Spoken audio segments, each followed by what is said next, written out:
Miércoles 9 de mayo, ¿qué tal? Muy buenos días, bienvenidos a su programa Contacto Directo. Empezamos revisando quiénes son hoy nuestros invitados. Nos acompañan Mauricio Pozo, miembro del Foro de Economía y Finanzas.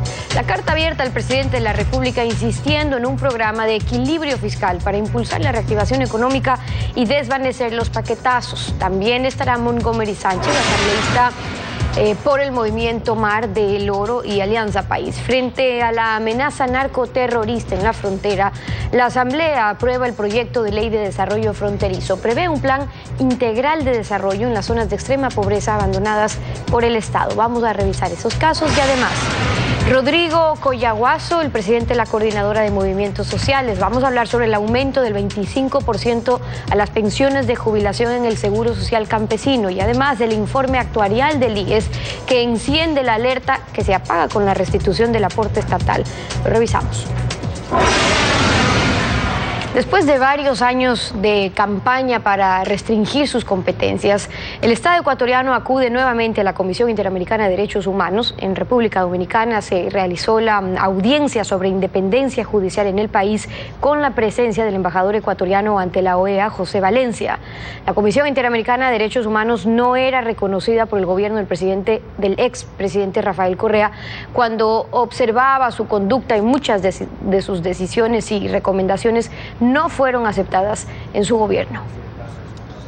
La Comisión Interamericana de Derechos Humanos y la Relatoría para la Libertad de Expresión felicitaron al Estado ecuatoriano por su presencia en el 168 periodo de sesiones que tuvo lugar en República Dominicana. Tras varios años de críticas y ausencias durante el gobierno de Rafael Correa, este martes asistió el embajador ecuatoriano ante la OEA, José Valencia. El gobierno del presidente Moreno, el Estado ecuatoriano, se encuentra invariablemente dispuesto y abierto a colaborar con la Comisión Interamericana de Derechos Humanos. Quiero, en primer lugar, hacer este especial reconocimiento de la posición del Estado de Ecuador, porque representa para la Comisión Interamericana de Derechos Humanos un logro. Hubo un ataque coordinado muchas veces desde el anterior gobierno de Ecuador hacia la Comisión, la Relatoría. Sumarme a la felicitación por este cambio de actitud. Considero que es un momento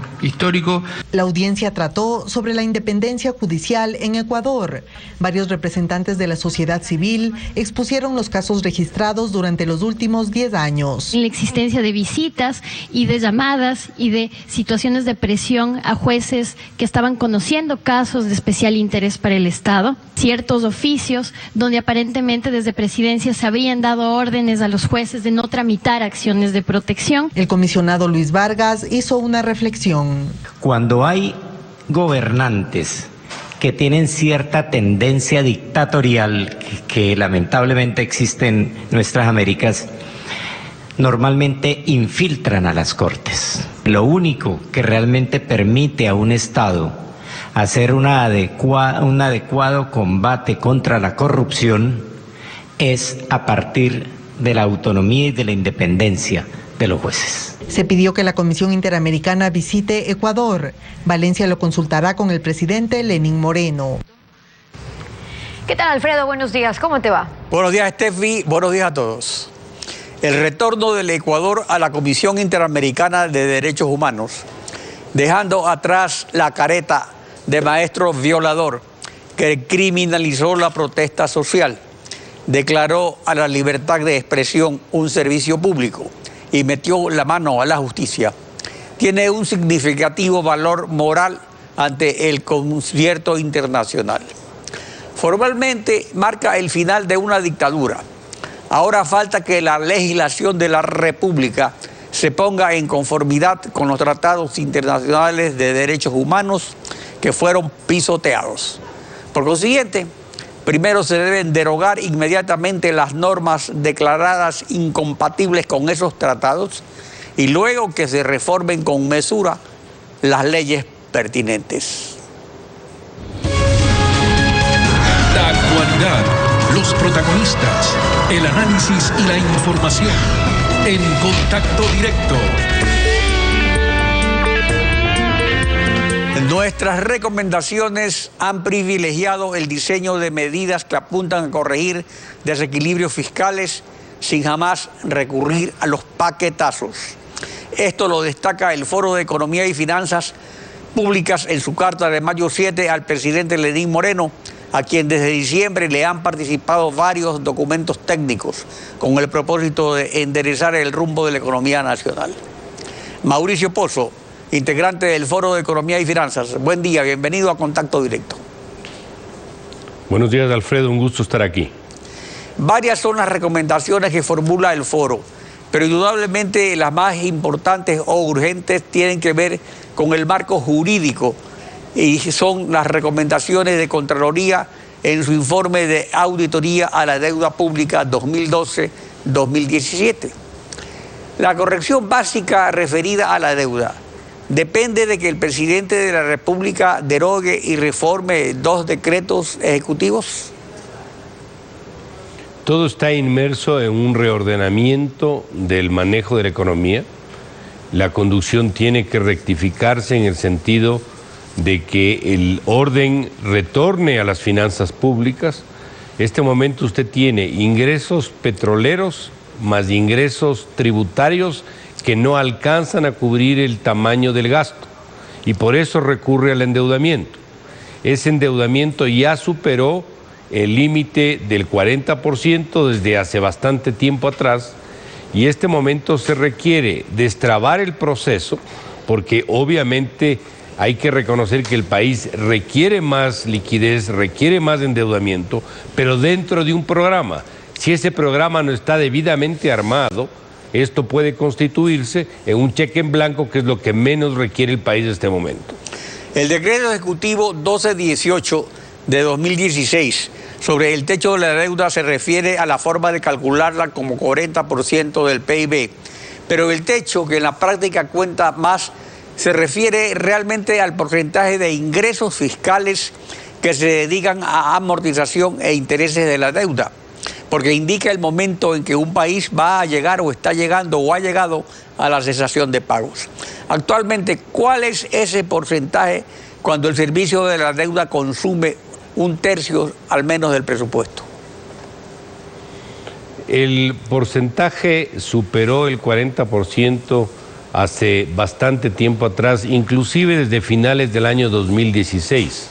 Este momento, el porcentaje de la deuda respecto al PIB debe estar alrededor del 70%.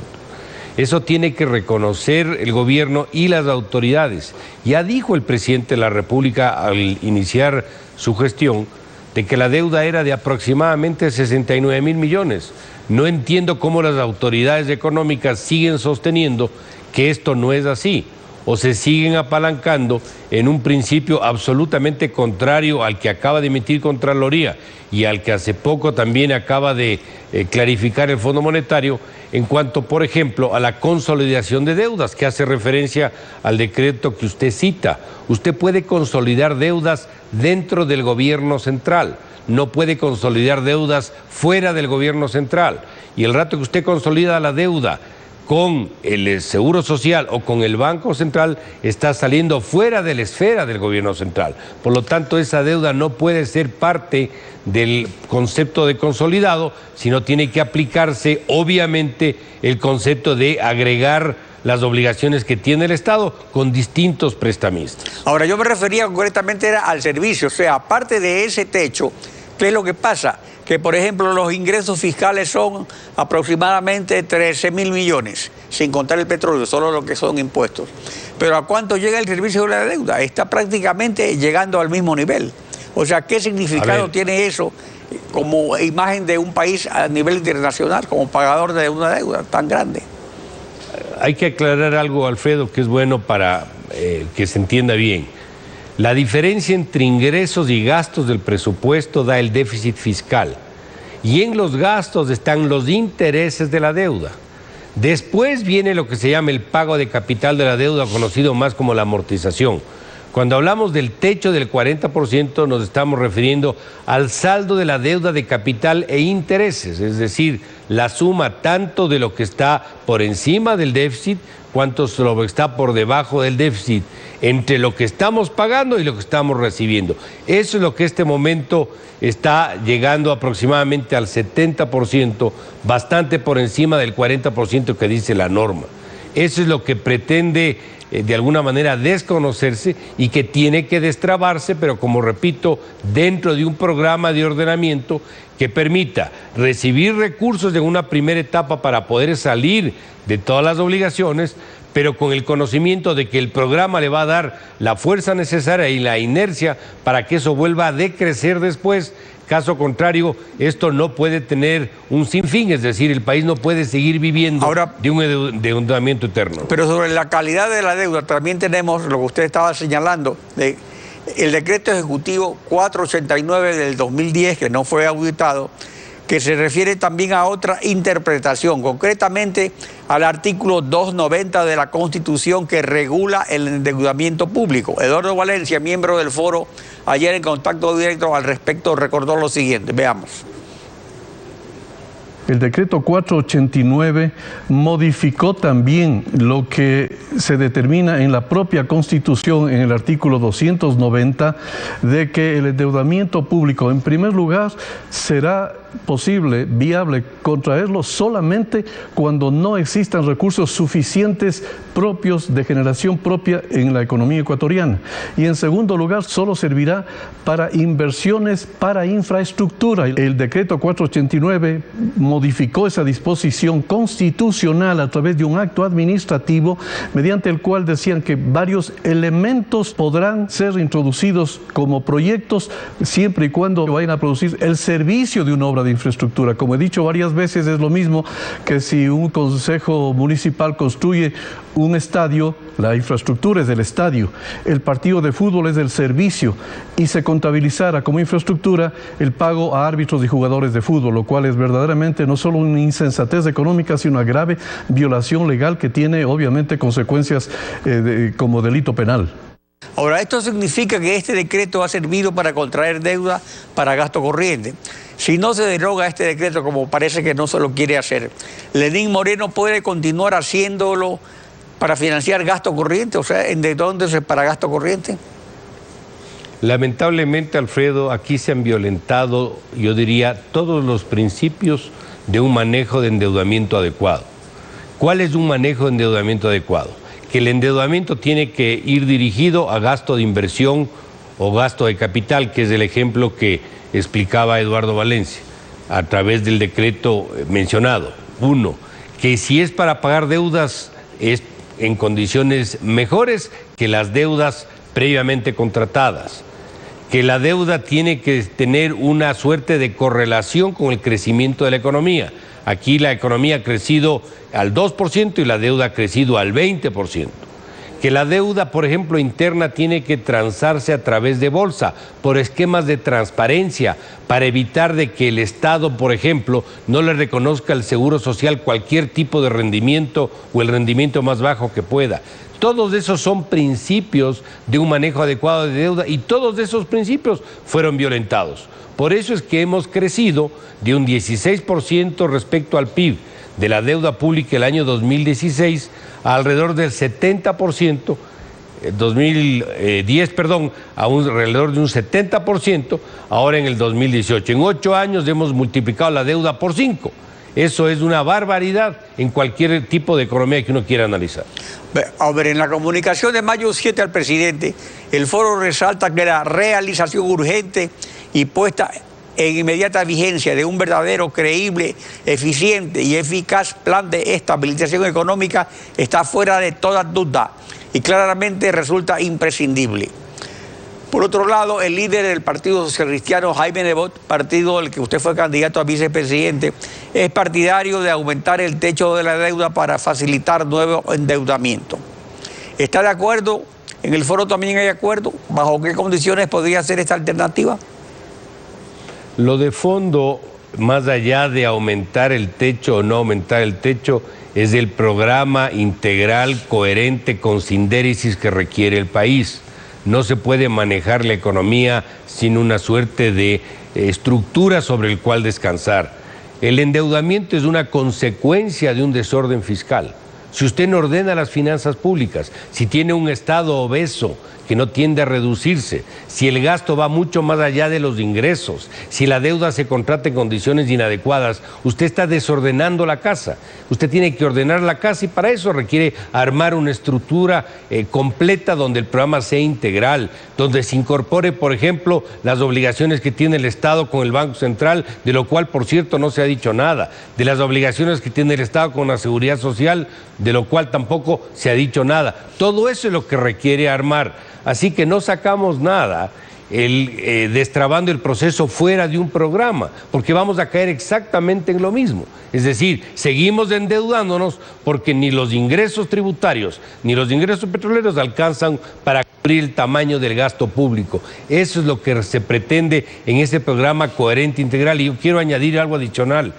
Yo personalmente veo que la única manera de que esto pueda funcionar y que esto pueda de alguna manera ordenarse es con apoyo internacional.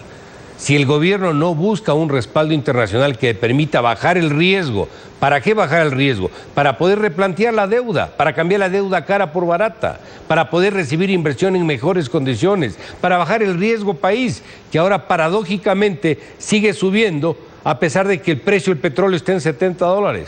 Para todo eso se quiere bajar el riesgo y para eso se requiere un apoyo internacional y para eso se requiere un programa coherente, sustentado, absolutamente bien cohesionado. Esa es la lógica que podría enderezar las cosas más allá de subir el riesgo, el techo de la deuda o destrabar el proceso.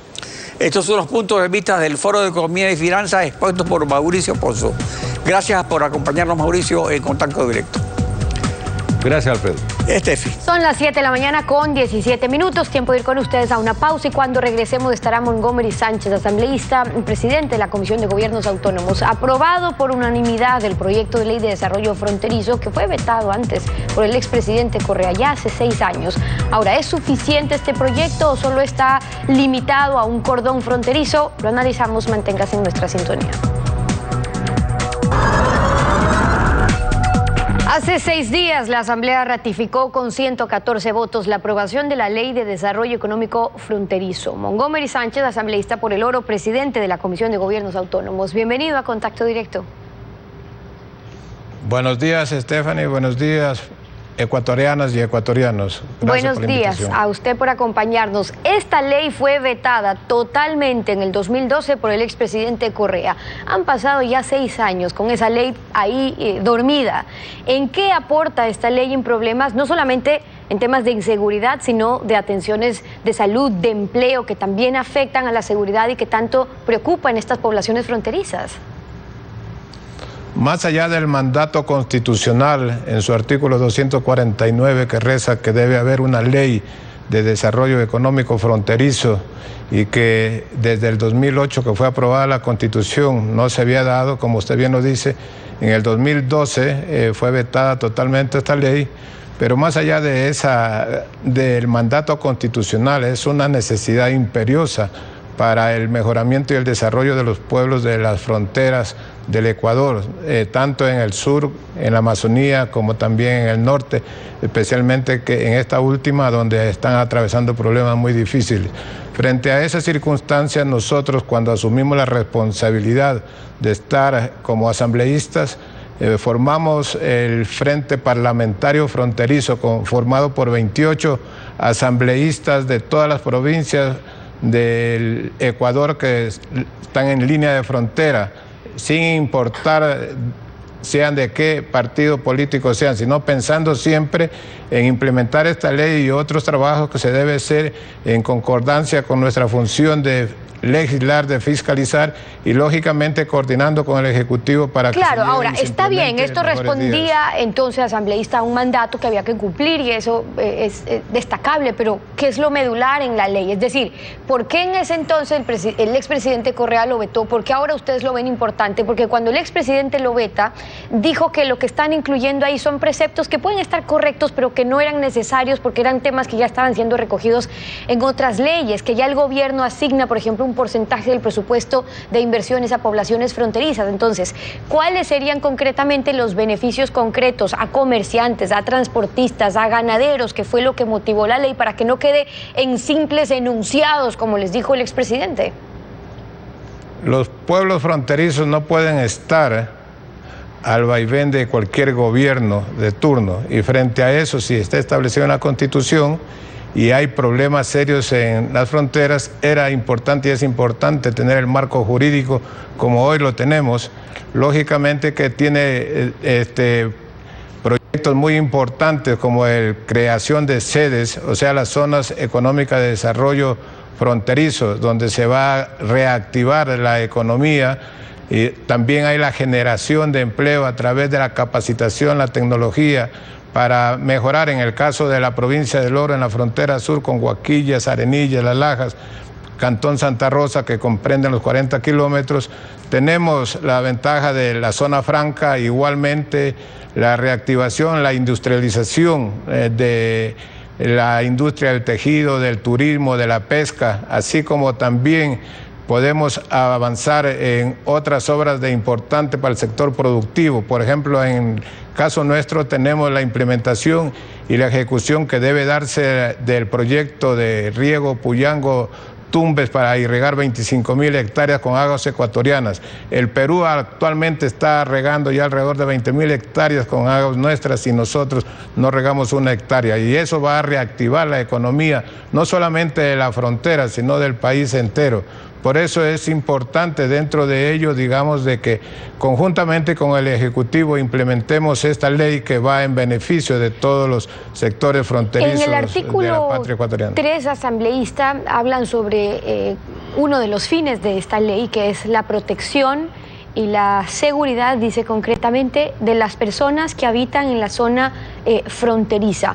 La inseguridad en la frontera y los últimos hechos ameritan una respuesta del gobierno que significa también recursos. Ya escuchamos a la policía decir algunas de las acciones que están tomando para contratar, por ejemplo, provisiones de armamento, equipo de protección. Se van a destinar 2 millones para la construcción de un nuevo cuartel del Grupo Móvil de Antinarcóticos. Es decir, todo esto significa recursos, dinero para el gobierno. ¿Qué prevé la ley a propósito de los recursos que tienen o deberían estar siendo destinados para poblaciones fronterizas? Con esta ley le va a dar el marco jurídico al Ejecutivo para poder invertir. Nosotros lamentamos mucho lo que está sucediendo en la frontera norte, especialmente actualmente, donde es un problema del Estado y del gobierno colombiano, pero que a nosotros nos ha tocado vivir. Nuestra solidaridad con los fallecidos y con los secuestrados que están en territorio colombiano. Pero más allá de la seguridad, Stephanie, y ecuatorianos, es importante también de que con esta ley se dé oportunidad para generar fuentes de trabajo, para generar obras de infraestructura, para dar una mejor educación, una mejor salud. Y frente a esto, con esta ley se va a permitir de que tanto en la seguridad como también en lo que concierne a la generación de productividad, de empleo, de trabajo, de educación, de salud, va a implementar esta ley y va a favorecer a todos los sectores fronterizos. Pero se va a incrementar el presupuesto de los gobiernos seccionales que están ubicados en las zonas de frontera, dentro de la franja de estos 40 kilómetros. Pregunto eso. Y luego, ¿qué pasa con los que están a 41 kilómetros? O sea, un poquito después de lo que constituye la franja. ¿Cómo se delimitó esos 40 kilómetros? Bueno, la Constitución es muy clara y dice desde línea de frontera 40 kilómetros hacia adentro. Y para los gobiernos seccionales, casualmente en la ley está contemplado un incremento en el presupuesto del 50% a los cantones, a las parroquias que están en línea de frontera amparados en esta ley. Yo creo que es beneficioso, pero para esto también es importante que las ciudadanas y ciudadanos estén vigilantes de las acciones y los trabajos y la planificación que debe existir con las autoridades locales para que esos recursos sean invertidos en obras que vayan en beneficio del sector, especialmente con lo que concierne a los servicios básicos de agua potable, alcantarillado, desechos sólidos y la reactivación económica con los sectores productivos y turísticos. El coordinador del Frente Parlamentario Fronterizo, Montgomery Sánchez, asambleísta por el Oro, hoy en Contacto Directo. Gracias por haber estado con nosotros. Gracias a usted, Estefany. A usted, 7:30. Vamos a una pausa y al regresar estará Rodrigo Coyaguazo, el presidente de la Coordinadora de Movimientos Sociales. A segundo debate en la Asamblea, el proyecto de ley del presidente que alza en un 25% la pensión de jubilación al Seguro Social Campesino. Ahora, ¿es financieramente sostenible esta alza? Lo vamos a analizar al volver. Quédese usted en nuestra sintonía. Mañana es el segundo debate en el Pleno del proyecto de ley que eleva la pensión de jubilación a 75.000 afiliados del Seguro Social Campesino. Rodrigo Coyaguazo, presidente de la Coordinadora de Movimientos Sociales. Buen día, bienvenido a Contacto Directo. Buenos días, Alfredo, buenos días a toda la ciudadanía. Y acá pues con un poquito de frío en la Sierra Ecuatoriana, pero pues listos para la entrevista. Bueno, la pensión no será menor de $100 por invalidez o vejez. El alza es del 25% y este valor se incrementará automáticamente en igual porcentaje que el salario unificado cada año. Existen reservas que le dan sostenibilidad financiera a esta decisión. Alfredo, creo que es importante primeramente resaltar que en el nuevo momento que estamos viviendo en la Asamblea Nacional, hace que este proyecto de ley se vaya a aprobar en segundo y definitivo debate. Decía que estamos en un nuevo momento porque hay procesos de fiscalización que está siendo impulsada por la presidenta Elizabeth Cabezas, de igual forma que se está impulsando, por ejemplo, la aprobación de la ley de fronteriza y ahora con la ley de seguridad social, es decir, empatando con los criterios del pueblo ecuatoriano. Con respecto a la pregunta que usted nos plantea, el Seguro Social Campesino tiene plenamente definido los ingresos para el programa y por lo tanto desarrollar tanto en salud como en pensiones. Por mencionarle, los ingresos anualmente para el 2018 se tiene alrededor de $391 millones. Esto nos garantiza que se tiene recursos económicos. Pero por otro lado también, ya yendo más específicamente, decimos que con respecto a la pensión jubilar, el seguro campesino siempre ha sido sostenible y será sostenible en el tiempo. ¿Por qué? Porque cuando se mantenía la pensión jubilar de los $65 mensuales, este tenía una sostenibilidad hasta el 2044, es decir, 26 años. Ahora, con el incremento a $100, también se sostenía por 13 años, es decir, hasta el 2031, y ahora, con la obligación del aporte del 40% que está haciendo el Estado ecuatoriano con respecto a pensiones, esto nuevamente vuelve a ser sostenible hasta esto es muy el importante, 2044. ¿no? Lo que usted está diciendo en este momento, porque este incremento beneficia a 78.000 campesinos y pescadores, se pagará retroactivamente desde enero de 2018 y en total asciende a cerca de $100 millones por año.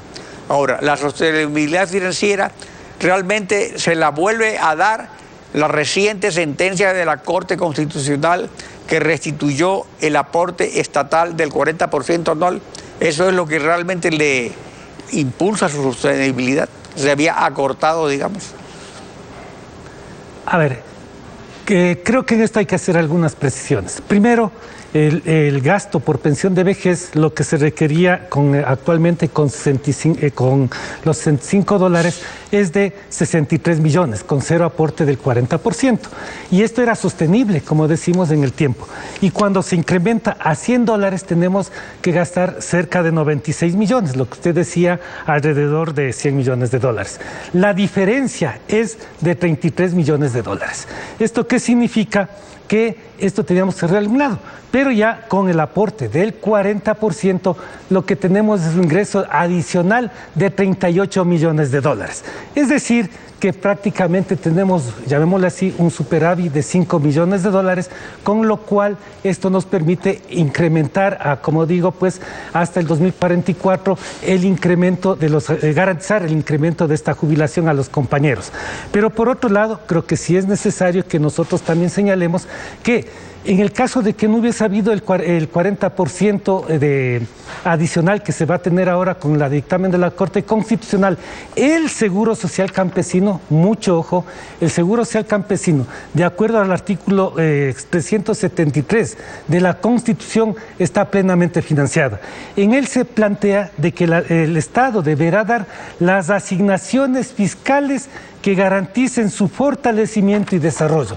Es decir, si no hubiera el 40%, el Estado tiene que garantizar este financiamiento. Ahora, pero sin embargo, el informe actuarial del IES, que se presentó justamente para demostrar la sostenibilidad financiera, que era lo importante establecerlo, establecía que como se había descartado el 40% del aporte estatal inicialmente, entonces iba a haber un momento que sí se iba a necesitar aumentar el aporte de los trabajadores. Ahora, lo que realmente elimina esa posibilidad y le da más sostenibilidad en el tiempo es la restitución del 40% del aporte estatal. Esa restitución del 40% del aporte estatal no ha sido anunciada ni contemplada en ningún proyecto de ley del gobierno. Sobre eso existen algunas reuniones, pedidos al gobierno, alguna planificación de las organizaciones sociales para exigir esa restitución del 40%. Bueno, lo que también creo que hay que dejar claramente la situación, que en el caso del seguro campesino es el seguro más seguro, porque con los propios recursos del Seguro Social Campesino es lo que se tenía una sostenibilidad, como decimos, hasta el 2031, y ahora con la visibilización de la cantidad, en este caso del 40%, que es 38 millones, esto se extiende hasta el 2044.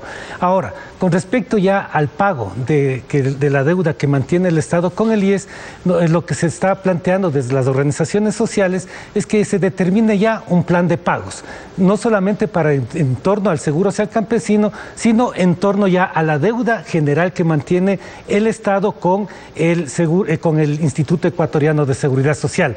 A esto también nosotros tenemos que, añadir que la existencia de reservas que tiene el Seguro Social Campesino es importante. Por ejemplo, se tiene más de cerca de 720 millones de dólares como reserva, a una tasa de interés cerca del 9.5%, lo que nos da una utilidad o una renta de cerca de 69 millones de dólares. A ver, anuales. pero eso está en los números. Este fondo se va a poder... Pero es el propio gobierno el que compra los bonos, el que paga el 9%, o sea, el gobierno paga religiosamente los intereses, siempre ha sido así. Pero cuando llega el momento de la amortización, generalmente se proceden a renovaciones. Sobre esa planificación financiera, por ejemplo, ¿no es necesario una nueva ley? A ver, creo que con respecto a la deuda que mantiene el Estado con el IES, las inversiones que se tiene en bonos del Estado son los más altos de intereses que hay en el país. En el caso del Seguro Social está entre el 7 hasta el 8.5%, y en el caso especial de los fondos del Seguro Campesino el 9.5%. Esto el Estado está pagando puntualmente, lo cual hay que resaltar, y por otro lado lo que se está planteando ya es impulsar lo que sería una nueva ley de seguridad social, en la que estén involucrados los afiliados, los jubilados, el Estado ecuatoriano como tal, los campesinos, a fin de que podamos dar un salto en lo que se llama la universalización de la seguridad social, tanto en el sector rural como en el sector urbano. En el sector rural estamos prácticamente el 20% del sector rural afiliados al Seguro Social Campesino, quedando una brecha muy alta de cerca del 80% para que se puedan afiliar al Seguro Social Campesino. ¿Y esa brecha cuándo se ha reducido en los últimos tiempos? ¿Cómo era antes? ¿Cómo era en los últimos años?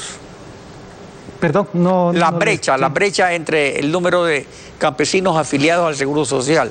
Porque siempre ha habido este señalamiento de que no están afiliados, de que están sujetos a abusos laborales, a tercerizaciones, en fin, a contratación especial, etcétera. Sí, como la población rural, usted muy bien lo conoce, se ha ido reduciendo y prácticamente casi ha sido ese el histórico de que se mantiene de afiliados al Seguro Social Campesino en el porcentaje, ya que la población antes era un número mayor, ahora es un número menor, pero se mantiene, digamos, el porcentaje de que es un 20% que se encuentra afiliado. En este sentido, sí es necesario también nosotros resaltar que hay un espíritu de todos los partidos y movimientos políticos para impulsar el apoyo a esto de la afiliación del Seguro Social Campesino, así como también del apoyo a este incremento digamos a $100. Y con esto nosotros queremos decir que es importante que todos los compañeros y compañeras el día de mañana estemos en Asamblea Nacional, pues es un momento de alegría, es un momento de fiesta, porque la oferta que realizó el compañero Lenín Moreno de incrementar a 100, mañana se va a hacer política pública y garantizado a través de una ley, y por lo tanto que esto se cobre de manera retroactiva. Finalmente también sobre Rodrigo Cuyaguazo, bueno, se nos terminó el tiempo, Rodrigo. Gracias por su participación en Contacto Directo. Muchas gracias. Estefi. Concluimos así esta emisión. A ustedes también gracias, su confianza y sintonía. Nos vemos mañana, Alfredo. Mañana continuamos rayando la desinformación en Contacto Directo. Buenos días.